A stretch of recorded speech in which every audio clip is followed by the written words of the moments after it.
Hey Pat, let's see that 2-shot just to make And sure. I we're love good. you, Dick Barnett. Before the camera started rolling, you were talking about how good it felt to be back here in MSG.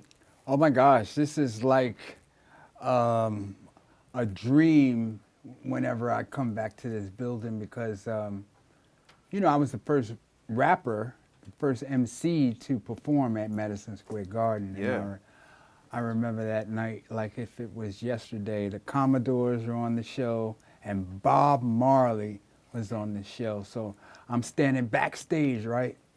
19 years old. I'm standing with Sarah Dash. So we're standing there talking. Here comes a crowd of people from the left side, right? Just moving slow, coming towards us.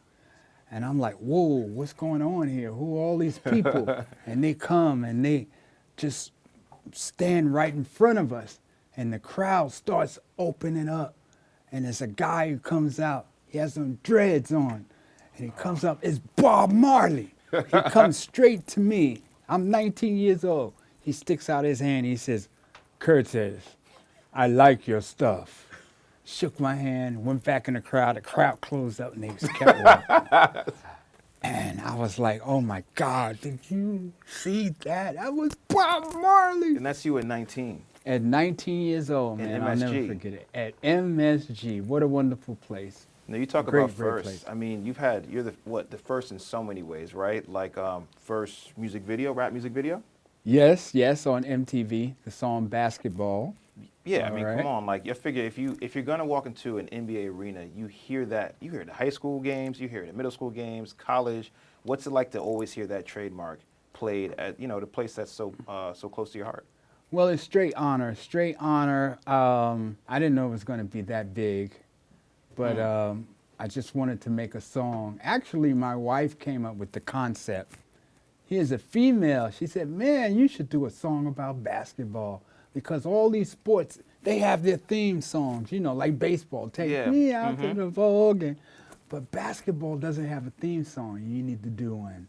And we did, and it became the theme song. It was just straight honor, a blessing. Do you think that sort of predated the relationship between rap and basketball? Because it feels like today it's the same thing almost. Yeah. Oh, yeah. That was the first connection. You know, just throughout the years, I've always told basketball players they have what it takes to become rappers. Yeah. And they sure want to. Of course, you know, a lot of rappers want to become ball players too. So the thing is that why is there that connection? And I figured it out. It's the rhythm. The same rhythm that you do when you're dribbling. Yeah. It takes rhythm to go up and block a shot. You got to time it perfectly. You know, you got to be in your zone. I'm sure you heard that. So then what do you think of rap today, right? Like, is there an act out there today that you like? How have you seen it evolve over time? Because it's different, but there are some things the same. Like you said, the crowd involvement, right? The energy, the rhythm. If you look at hip hop today, it's the styles have changed. Mm-hmm. You know, it's faster, it's wittier, it's more complicated. They have different styles. The trap sound down in Atlanta and Georgia. You got the West Coast doing their thing. You know, Kanye and Common over in Chicago and traditional New York. But you know, the craziest thing about hip hop today is if you travel outside of the country, you go to places like Germany, they rap in German now. Yeah, it's international. You go to France, they rap in French. You go to Italy, Italian, Japanese, you know, over in Japan. And it seems like the countries outside of America have embraced hip hop and made it their own culture. So they have their own history and they have their own pioneers.